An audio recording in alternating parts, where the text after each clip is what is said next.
Yo, what's up, everyone? Welcome back to Moonlight Game Devs, the podcast where game developers share the story behind their games and the lessons learned with their fellow developers. We did a chat with David and Steven of ManaBreak Studios on how they started their hyper-casual game studio. What's up, David and Steven? Welcome to the show. Hey, man. Thank you. You guys are part of ManaBreak Studios. You're the two founders, or maybe there's another person who helped found the company, but maybe you can just break down maybe that story and your guys' background and how you got into game development. Yeah, awesome. So basically, it's mainly me and David, and we first found each other in back in uni where we were doing the game development course, and I was doing my master's and David was doing his bachelor's, and that's where we started working on game jams. And when we started working on game jams, we started really, winning those game jams, and then from there, after uni, we spent time working together and actually taking part in making mobile games, and we started to see results. And from there on, we formed up to make ManaBreak, and here we are. That's awesome, guys. So I already saw that you guys actually, like you said, won a few game jams. When you start out doing a game jam, what is your guys' approach that's helped you succeed in a lot of these competitions? I mean, game jams are usually, our thing, because the thing is, what happens is the thing about game jams is, it really pushes us. And the reason we really win for all these game jams is because we give it our all. And we usually are always under the pressure of working for 12 hours minimum a day. So game jams, the reason we've always won so many game jams, the recent one we won was Jamming the Curve, hosted by Indicade. And one of those reasons we won in that specific game jam was simply because we stuck to focusing on the theme and always focusing on the finished product, rather than just the concept. It's always making sure that the players are able to understand the game and play the game, rather than just showing the concept. Because what really matters is for a finished game and smooth gameplay without any bugs. So if it's fun, then only they'll like it. So that's the main reason I believe, we always ace a game jam. Is that because you guys kind of have a work flow or work ethic that kind of complements each other? Does that kind of make sense? Yeah, I mean, yeah, that's true. Because like I said, so back in uni, we stayed together, and we used to do even if it was a project that we had to submit, we would always work together. And we carried that same workflow throughout, despite the fact even we are in this COVID situation right now, we are still always on Discord, and we are always been active 24/7 throughout the chat, and that is definitely helped us out. So yes. So yeah, what's that situation like? You guys finished uni together, and you guys won a few game jam competitions, and you jumped straight into self-employment. Did you guys already have a business plan or something like that? Some kind of idea of the type of games that you wanted to make or approach? Well, back in uni, for my bachelor submission, we actually made a mobile game just to test that market out, because we heard that mobile game market is the upcoming thing, yeah? Mm. So it really just went on from there. We really enjoyed making mobile games, and each game we made, it became better. And then we started looking into how the marketing part of it works, how you can collaborate with publishers. And then, I don't know, after learning a lot about that market, we just figured out that in the beginning, this is the way to go. Because if you start making a PC game, you might spend 3 months, 4 months, 5 months, whereas in a hyper-casual mobile game, you only spend 1 week, 2 weeks, So you can test a lot of games in a short period of time and still earn a lot of money from it. I mean, 3 months is pretty lucky for a PC game. If you want it to be successful, usually it takes way more, right? So exactly. Yeah, hyper-casual kind of fits well there. How did you guys learn about hyper-casual, and is it something that you guys started with learning about, or was it just something you got into? Yeah.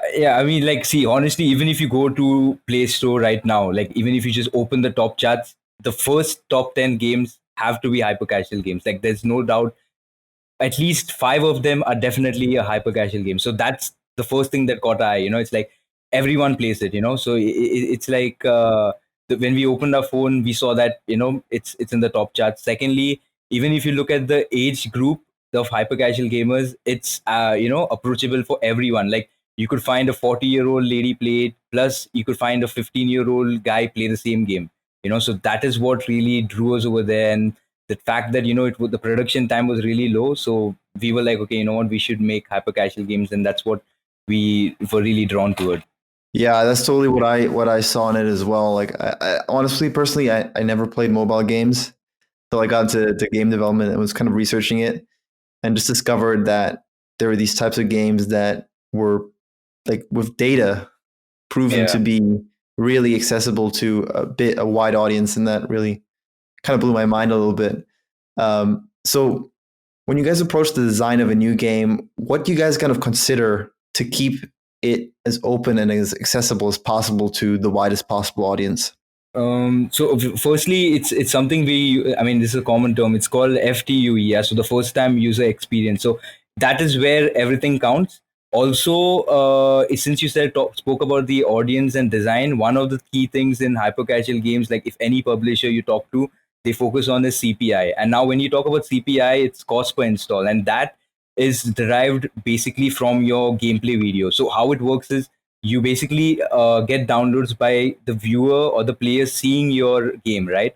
So the more appealing, juicy, and the more satisfying or fun the game looks, that is how the audience is going to judge your game. So initially they just judge it from ads. Like you would have seen Voodoo or Quali, or there's so many people who just have tons and tons of ads on Insta and Facebook, and that's all derived from simply how the game looks, whether the gameplay is quickly understandable, whether it's easy, whether it's too frustrating or satisfying, and all these small bits and pieces add up to it.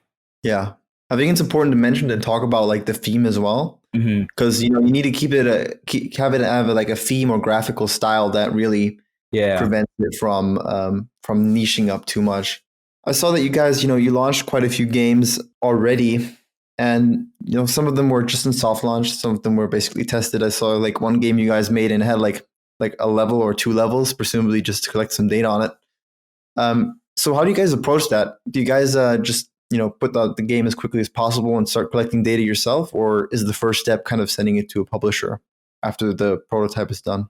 Well, we do kind of send it to a publisher first. They do something called a CTR test.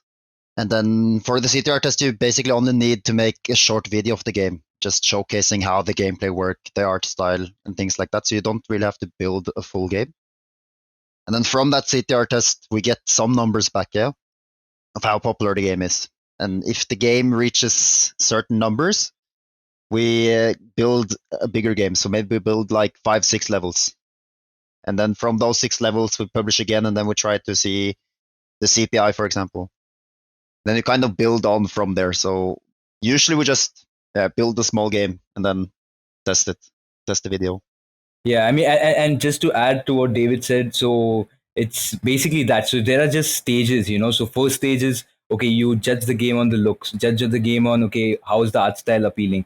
Then you go to, okay, what would be the cost per install? Like how much would you have to pay for that? And if that comes to a, reasonable price, say something around 20 cents in the US market, you would go to your retention, where, they would like literally see that, okay, is your retention crossing 40%? Is it crossing 35%? Then they would test it for a whole week, to see that, okay, is it, hitting till day 7? Like what's your retention percentage till day 7? And these are the things that really, we test, because see, at the end of the day, to test these things, you need the audience, right? And as of now, even if we were to get 100 people play it, or, how many ever people we try to get it, it's kind of hard until unless you target the actual players. And if we approach a publisher, they spend around $50, up to $50 per day to run your games in the US market. So that really gives us a greater insight. So, and some of them, they have a test agreement, or some of them don't even have that. So based on each one's perspective, it's like it's helpful in that way to get us a better insight. Yeah, absolutely. That makes perfect sense, guys. And it's really interesting that these publishers they're looking for games. So it's like there's a lot of other, I think, niches in gaming where people are just like investors and publishers are getting swamped with applications and they don't look at many of them. But I think in hyper casual, there's a lot of publishers that are actively really looking for the best games. Yeah, so that makes it really nice market for game developers as well. How long does it take for you guys to kind of get a game to that point where you call it like the CTR, the CTR stands for click through ratio. yeah, where they just show the ad basically. How long does it take you guys to make that prototype? So yeah, so like for a click through ratio, like for the CTR test, like David mentioned, it's not about the game; it's only about how the game looks. So we don't have to really worry about the first time user experience or the tutorial or just getting the it's all the video. So to make that, it's basically comes down to a week's time tops, depending on the concept again. Yeah, like sometimes it could even take us 3 days maybe to just quickly just pull off one level concept to just show, okay, what's the game going to be like, what are the rules, is it satisfying, just to show, give an idea to the viewer that yeah, this is how you play the game. It's drag and drop control, and that's the main thing. So whenever you focus on these things, we just focus on what's the rules, what are the controls like, is it satisfying or is it frustrating, like what kind of gameplay are we aiming at. So for this tops we would take only a week, not more. Nice. And is the video, like what you see in the video, is that playable, or is that you just throwing a bunch of stuff together and making it seem like it's playable, but it's not, or it's No, see, the whole idea is you have to make it look like it's playable, but it's actually not. It's just like, and then like some of the publishers even encourage us to use maybe some kind of memes in the videos, some kind of things like you would have seen like they would start the video with something which is not relating to the game, and suddenly the game would Yeah. start. So actually, to be honest, you will not believe, but those things actually work out. Like we've tested videos where we've started straight up on the gameplay. Then we've tested videos where we've actually put 2 seconds of the video where it's something totally different, and then suddenly we put in the game, and that video has actually turned out to uh, work out really well for us. So I mean, there's a reason why Voodoo or other publishers do that.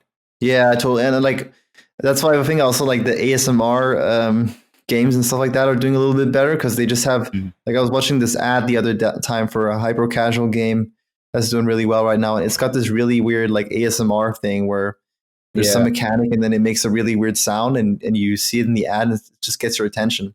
So like all these weird things that people in the hyper casual space with their ads are exploring is really interesting to me. But like that's also why I think this kind of thing is like interesting to discuss. I find it cool that you guys kind of add little memes at the beginning. But like when you do that, what tells you that, like for example, it's not just the meme that's getting people's attention, or it's actually the game?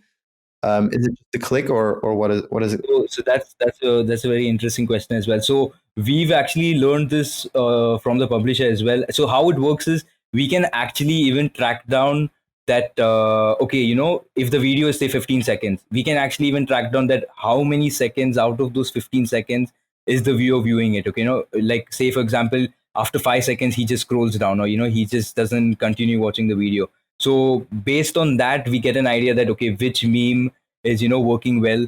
Then say for example, even if it's like say during the elections, some of them might use Trump or something like that. So in these things, depending on what's happening around the world, we just try to find ways of grabbing their attention. And also one tricky thing is you don't use too much of the meme, then it just spoils the whole thing. So there's this 2 second rules as well, where it's like you just put it for the first 2 seconds, and after that generally there's this rule where they say that you have 3 to 5 seconds to grab the player's attention. After that, it's gone.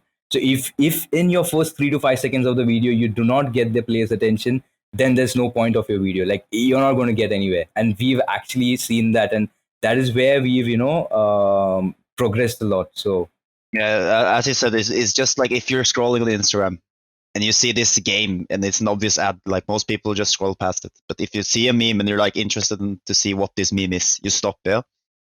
And then the second you stop, the gameplay starts, and then like the video already has his attention, and then he might find that more interesting or whatever, Might work both ways. Like someone might get annoyed as well.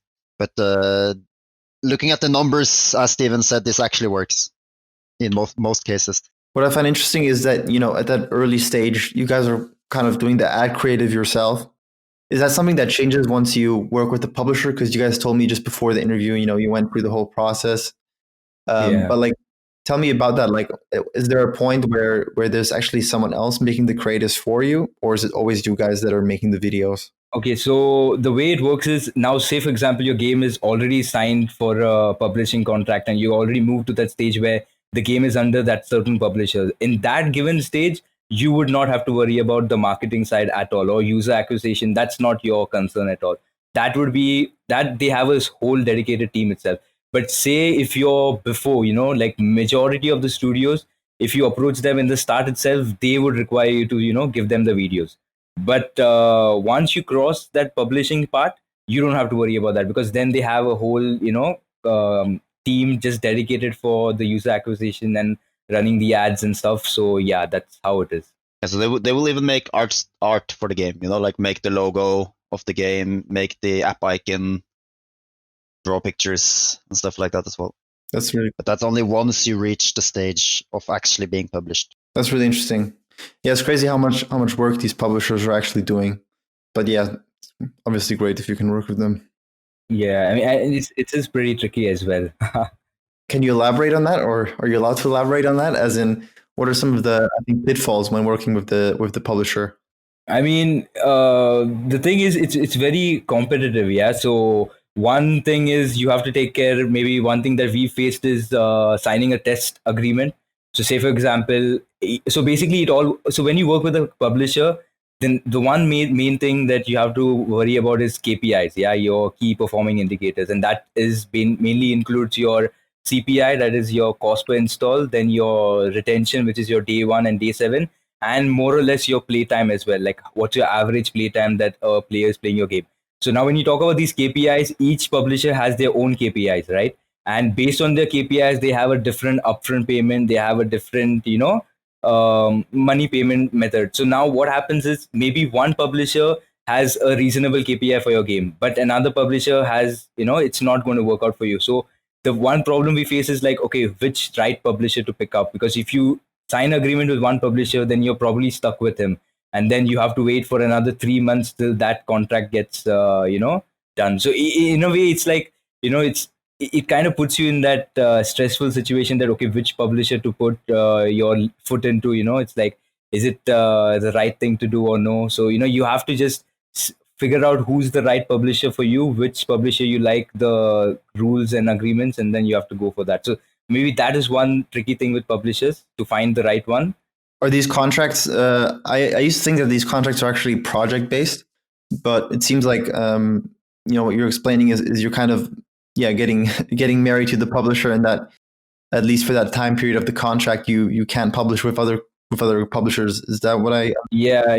I mean, see, so right now, because hyper casual is really growing right now, so a lot of these publishers are opening up dashboards as well, right? So sometimes when you so they give you the liberty, okay, you know what, here's the dashboard on our site, you can upload whichever game you want and it will get tested. But the catch is, before uploading to the dashboard, you have to sign the agreement, or you have to click on the agreement. And sometimes when you basically, if you apply on the dashboard, you cannot submit it to another publisher, you cannot use that game anywhere else. Some people have it for 2 weeks, some people have it for 3 months, so that varies. What do you guys think of these competitions? Like, there's a lot of hyper casual game jams. They have enticing prizes. I don't know if you guys follow it, but like Supersonic Superstars is like one that's right now, and there was like it's going on.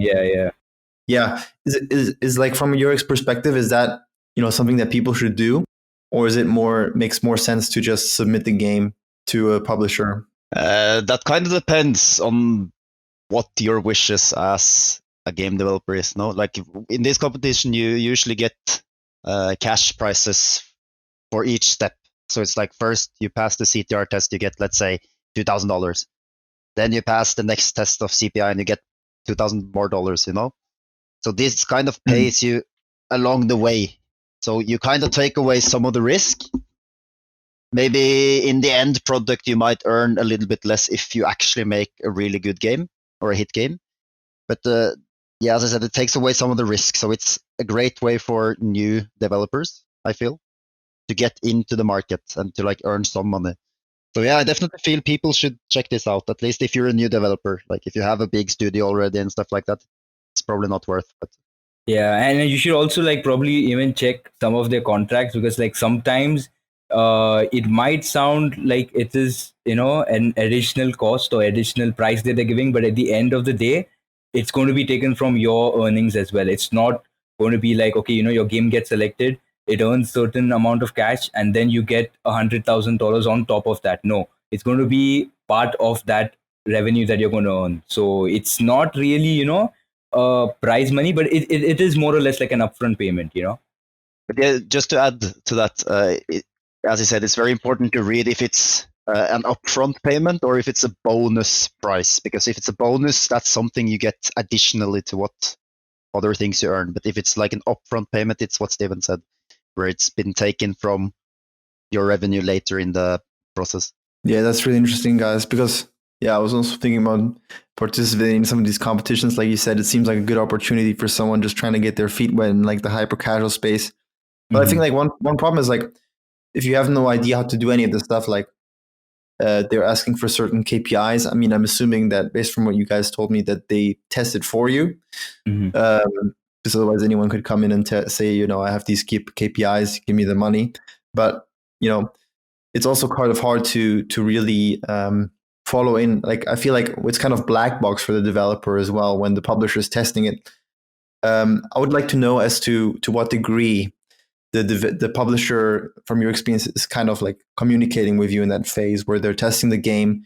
Do they give you guys feedback and maybe tell you guys, like we think that maybe this could actually make the CPI better, or we found that this kind of ad creative did really well. Maybe you guys could push your game in the direction that really highlights that feature that the ad creative kind of highlighted.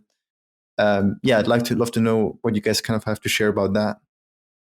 To be honest, just quickly, once we started out, we didn't get much information from the publishers. But as we kind of like grew a relationship with them and like we got to know the people we're talking to better, they start giving more feedback to us, like how to improve your CPI, what things in the games actually are great, what you should change, and stuff like that. Yeah, and also another thing to add is basically the publishers.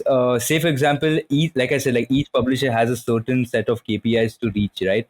So if your game is more or less like, say for example, if the targeted CPI is for 30 cents, and if your game makes it at like 45 or 40, so then it's just a matter of changing something in terms of the looks of the game, or just working around the creatives of the videos, and you're going to more or less ace that CPI. So in that perspective, each publisher, or almost all publishers, to be honest, give you a second chance. So it's not like you just tested with them once and they're like, sorry, it didn't reach the KPIs, you can't test with us again. They will definitely give you feedback and they'll let you test it again. But beyond that point, I don't think if they would never drag a concept down, because the hyper casual industry is like, it's just on the go thing, so it's like max to max you just spend 2 weeks on a prototype or a concept, and if not, then it's no use, it's just to the next one. Yeah, that makes sense. I want to kind of talk a little bit and I guess shift the conversation kind of to finding a co-founder as well in the games industry. Like you guys met, like networked and found each other through university. I want to kind of know, like, how did you guys know that you would be able to work with each other? What makes you kind of collaborate well? And like I think it's difficult. Like a lot of people look for a co-founder. They're not sure if they're going to be able to kind of stick together and be able to really start a business as well together. How was that with you guys? I guess we were kind of lucky in that way. Like it started off with luck, like a pure coincidence, I guess. Like we met outside in the bar in like the first week of uni. And then we just started talking and like we figured out we had a lot in common. I guess like 2-3 weeks after that, we decided like to move into a place of our own instead of staying in our own accommodations. So we kind of moved in together, and then from there, I guess things just happened. Like we were working together, the workflow was smooth. He's a designer, I'm a programmer, so that kind of works hand in hand as well. So I guess like it's part good luck and it's part hard work as well. Like we've had our problems as well, but we always fix them and come out the other end stronger. Yeah, and it's a very good question, because what I really think, when you're looking for a co-founder, when you're looking for a partner, see, and at the end of the day, Mark, the main thing when you work on games is, yes, you can be a lone wolf, you can be a solo dev, but at the end of the day, if you want to make a game, it's always best to have a team. And to have a team, you need someone to, really push you to the limit. It's not like only you push yourself. So if you see someone else pushing themselves, then that motivates you as well. So, I feel that that's what really helped me and David connect, because we work really hard. And like I said, we started off with game jams, and that's the reason we've almost aced almost all the game jams that we've taken part in. It's because we just give it our all. It's like we're always working together, we're always focused, and we just don't give up. Like there's just no plan B. There's always only plan A. So I guess having the same mindset and attitude, and just always believing in each other and believing in what we want to achieve has helped us, come together and do what we are doing right now. I think the ambition there is really important. I think that it's much harder to even just find someone with that level of ambition of finishing things, like finishing games as well. Yeah. Which is such essential if you wanted to be an entrepreneur, I guess. Where are you guys based, if I may ask? I don't think I asked that actually. So right now, David's from Norway. We actually met in UK. We were in Teesside University near this near Middlesbrough. It was yeah. So I'm right now situated in Dubai. David's in Norway, and we hopefully want to set up our business and start it off in India, and then hopefully move it on to Dubai and Europe, and like whichever suits us the best.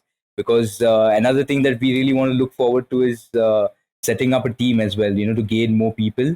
Like I said, like we have an artist who's from India, but as of now, because of the COVID scene, we are just scattered all around. But once the pandemic comes to a halt or comes to a stop, we're going to set up together. Yeah, that's what I was going to ask next, because it's always interesting for me to see people who've like got their foot in, started their games business, or just they're trying, like, what is their future plan?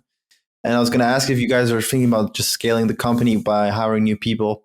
Do you guys see hyper casual in your future as well, or do you guys see yourself maybe trying, I don't know, like an idle game or something with live ops? Well, we of course thought about expanding. Like my dream especially is to expand into PC gaming. But we've also decided that takes more than 2 people if you want to make like a big PC game. So to begin with, we started with hyper casuals. And then from there, when we get more people, we're of course going to try on idle games, PC games, maybe PlayStation. That's definitely in our goals later. And just to add to that, Mark, so our true passion is, yes, we want to make games, but truth be told, you cannot deny the fact that if you're into game development, if you want to make money, you cannot ignore mobile market, because mobile market is eating up to 48% almost of the industry earnings, and that is where the major chunk of the money comes in from.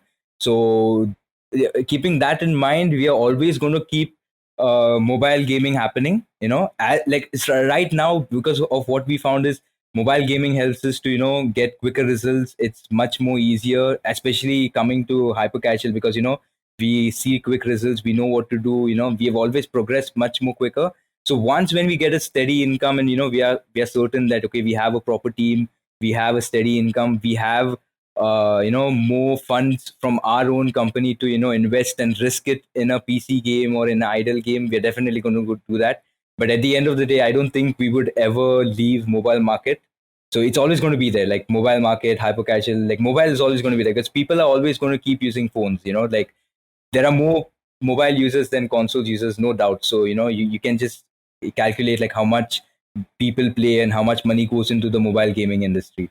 Yeah, so it will always have its own branch in our company.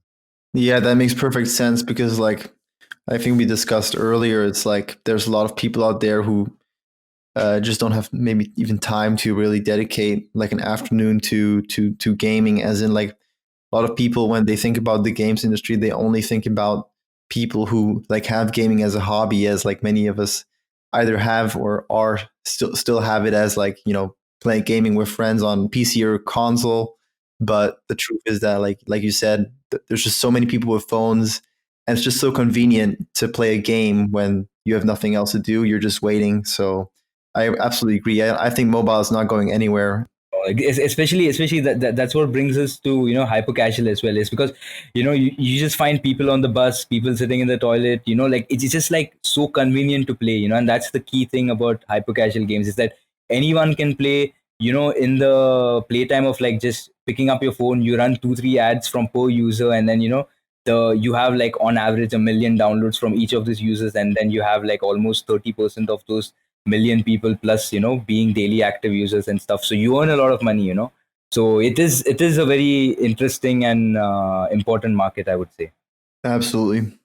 Thanks already for sharing so much information. I just kind of want to wrap things up here. I guess with a few questions. So the first one is like, what does your guys' daily routine kind of look like, especially with our like weird situation with the virus right now? Yeah, so right now, well, the way it works is we are constantly on Discord, and because of the time difference, we've set up a specific time that we always get in touch with, and basically that's pretty much it. Because for us doing our own thing, there is no weekends, there's no such thing as Sunday, Monday, or there's no such thing as time. Like time is irrelevant for us because what's relevant is how much work we get done. So honestly, like we always are just like, okay, we pretty much have the same sleep cycle irrespective of if he's in Norway, I'm in Dubai, and we just keep a fixed time that we meet, and we have our Google Sheets, and we have our Trello and everything with our artists, and we just have everything synced in that way. It's been like this for almost more than a year, coming for 2 years now, and it's never affected us. So yeah. And then I guess like, what is the biggest lessons learned that you have from running your company for like that time? Yeah, I mean, like the biggest lesson I would say is teamwork. Because let me tell you one thing, Mark. Like this, what we do right now, it gets very hard, yeah. Because you have to actually risk, putting your time and energy for not knowing what you would get back. So initially, we've spent so much time and energy, like thinking that we'll get our first hit game, or we're going to do this, we're going to do that, but it just comes back with a fail. So the important thing that we've learned is, you have to fail forward rather than failing backward. It's good to fail, but what's important is to progress with it, and that's what one important thing we've learned, and that's really helped us grow as well.